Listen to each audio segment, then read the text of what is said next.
আজি যদি তেওঁ সুদা হাতেৰে উলটি আহে তেন্তে আমিও থাকিব লাগিব আমি অনাহাৰে। হে প্ৰভু দয়াময়ী, তুমি আৰু আমাক কিমান কষ্ট দিবা প্ৰভু। তোমাৰ কৃপা দৃষ্টি কেতিয়াকৈ কৰিব আমাৰ পিতা কেতিয়া আহিব? মোৰ বৰ ভোক লাগিছে। আজি 3 দিন ধৰি তুমি মোক একোকে খাবলৈ দিয়া নাই।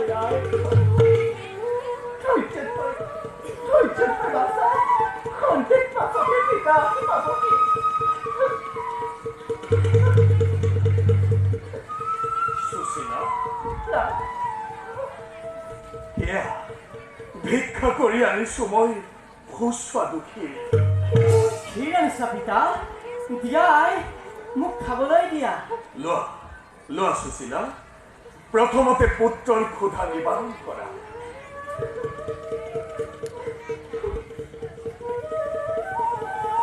জানা সুশীলা, ভিক্ষাৰ হেতু গৈছিলো আজি উত্তৰ দিশত।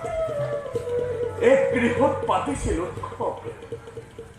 ভোজন কৰিবলৈ দিছিল মোক সুস্বাদু ক্ষীৰ। কিন্তু তোমালোকৰ কথা চিন্তা কৰি একেলগে ভোজন কৰিম বুলি লৈ আনিলো এই সুমিষ্ট অন্ন। সোনকালে দিয়াই, মোৰ বৰ ভোক লাগিছে। আপুনি পুত্ৰৰ কাষতে আপুনি গ্ৰহণ কৰক।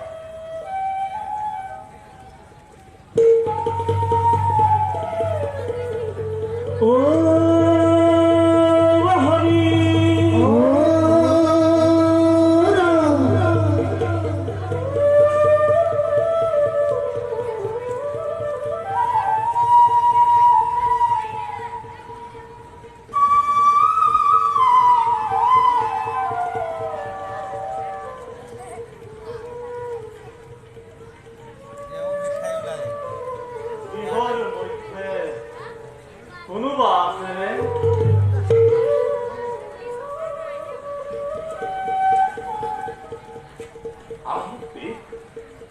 কওকচোন, কি নিমিত্তে প্ৰৱেশিলে এই দৰিদ্ৰৰ গৃহে? মই এজন ভোকাতুৰ পতি। পেটৰ ক্ষুধা আপোনাৰ গৃহত প্ৰৱেশ কৰিছে। কিবা অলপ খাবলৈ দি মোৰ জীৱন ৰক্ষা কৰক।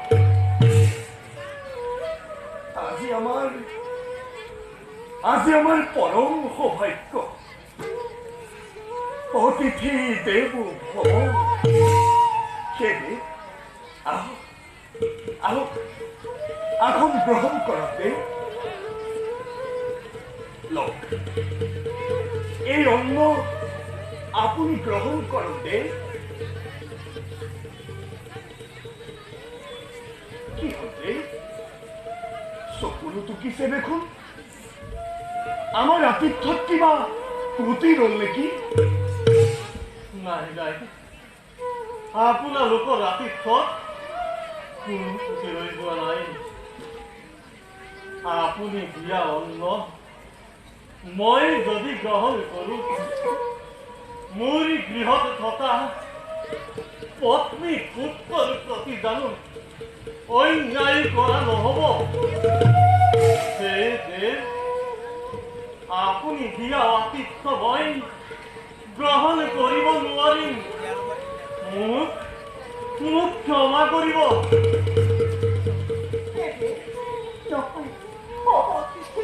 মহাপাপ লোকে এই আহাৰখিনিও আপুনি গ্ৰহণ কৰক। হে দেৱ, এই অন্নখিনিও আপোনাৰ সন্তানৰ বাবে লৈ যাওক।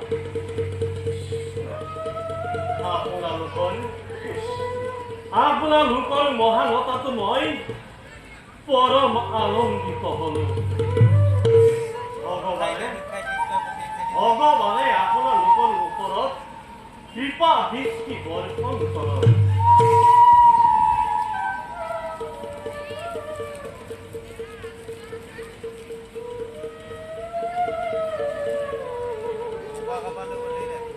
moi.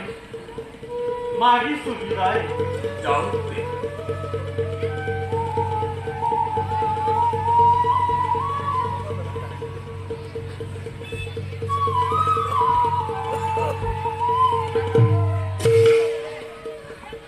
ভাগ্যৰ সৈতে কোনেও যুঁজ কৰিব নোৱাৰে সুশীলা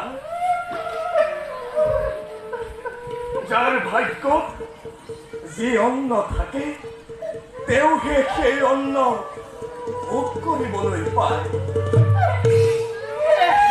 বিধাতা ভাগ্যহীন এই দৰিদ্ৰ দম্পতীকে তুমি বাৰু কিয় এনেকৈ নিৰ্যাতন দিছা দয়াময়ী কৃষ্ণ দয়াৰ সাগৰী কৰা তোমাৰ দাম্পতিক পাৱন কৰা তোমাৰ দাম্পতিক পাৱন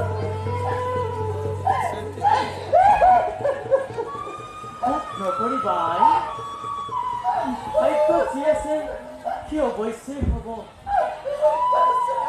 আই অন্য দিনাৰ দৰেই আজিও জলেৰেই ক্ষুধা নিবাৰণ কৰিমগৈ মই আহিলো আই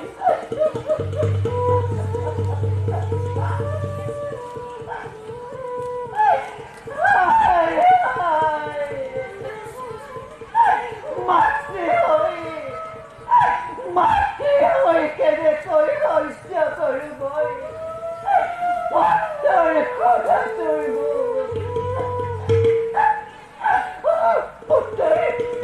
পুত্ৰৰ খোধা নিবাৰণৰ বাবে এই সময়ত মোক এমুঠি অন্ন লাগে অন্ন লাগে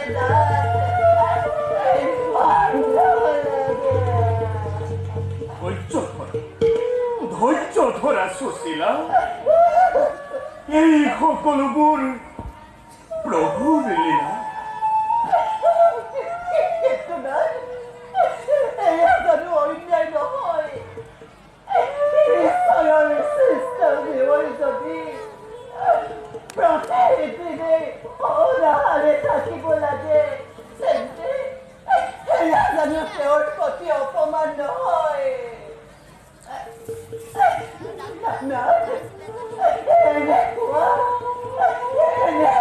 মই মুখেদি জ্বলা যন্ত্ৰণা ভোগ কৰাটো অসম্ভৱ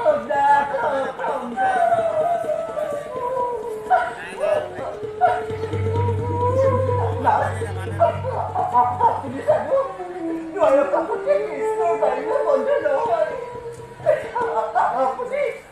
আপুনি এবাৰ দ্বাৰকালৈ গৈ দ্বাৰকাপতি সাক্ষাৎ কৰি আহকচোন নাই তেনে অনুৰোধ মোক নকৰিবা প্ৰিয়ে হ'ব পাৰো দিনহে হ'ব পাৰো ভাগ্যহীন দৰিদ্ৰ ব্ৰাহ্মণ কিন্তু আত্মসন্মান জনাঞ্জলি দি মৃত্যুৰ সন্মুখতে দুহাত পাতিব মই নোৱাৰো সুশীলা নবুজিব হ'ল আপুনি মোৰ কথা কৰা নাই অনুৰোধ আপোনাৰ দ্বাৰকাপতি কাষত দুহাত পাতিবলৈ তেন্তে কৃষ্ণৰ ওচৰত নিজকে মিত্ৰ বুলি চিনাকি দি হাঁহিয়তাৰ পাত্ৰ হ'ম মই জগতৰ আগত সুশীলা মোৰ বাবে এই জীৱনেই শ্ৰেষ্ঠ চাবা সুশীলা এদিন আহিব নিশ্চয় আমাৰ সুখৰ সুদিন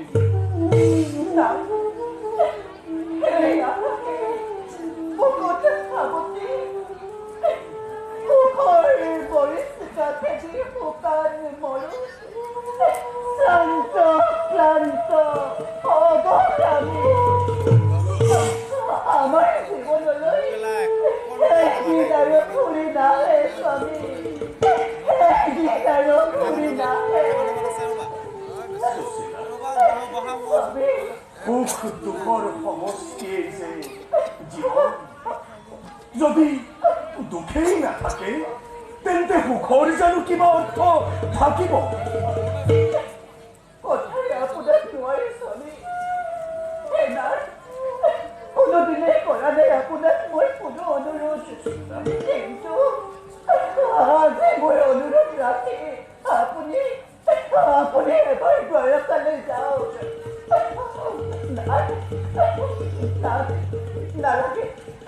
নালাগে আপুনি গান ভিক্ষা কৰিব যদুপতি। অন্তৰ্যামী তয়ামুলি নিশ্চয় বুজিব নিজে। ৰাখক মোৰ এই অনুৰোধ। ৰাখক মোৰ এই অনুৰোধ। মই আপোনাক কাম কৰিছোঁ। ৰাখক মোৰ এই অনুৰোধ।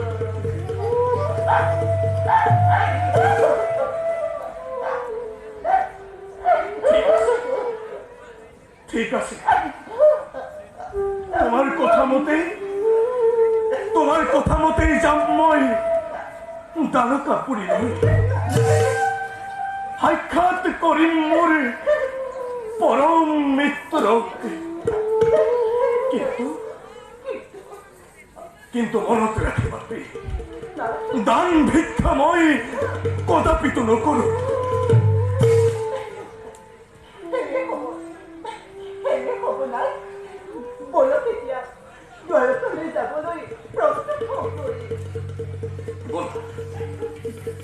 বলা